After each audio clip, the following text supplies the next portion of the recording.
Yeah,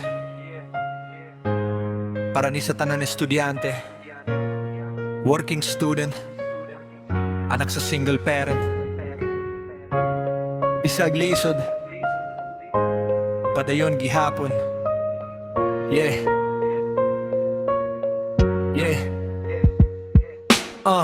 Buntag sayo matadili pahayag, duty sa trabaho unya eskwela dayon lakaw. Baong gamay pero dako og damgo, kapoy ang lawas pero di mo hunong ang kasing-kasing ko. Anak sa gini ka nang nag-inusara, naning kamod bisan kulang ang kwarta. Uniform simple, sapatos daan, pero ang pangandoy taas kaayo tama. Padayon lang, ayaw pagulong, bisag kapoy na baro gihapon, edukasyon maoy atong puhunan.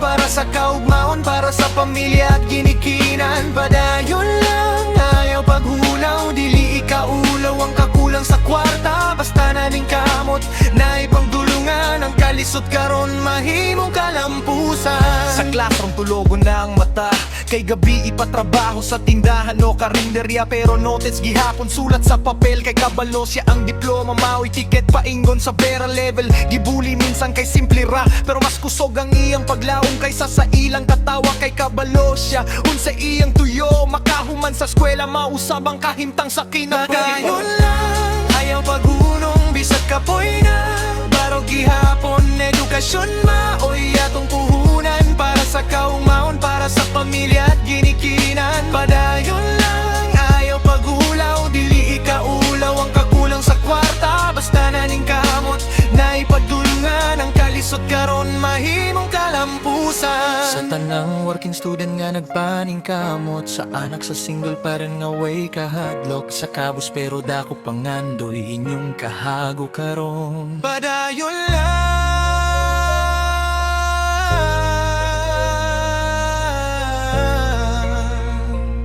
kayang kaugmaon ninyo, inyong paningkamutan. Padayon lang,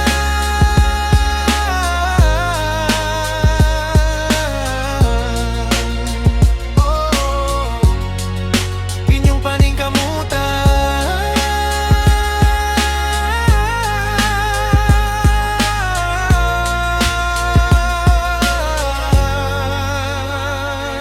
Yeah, padayon lang,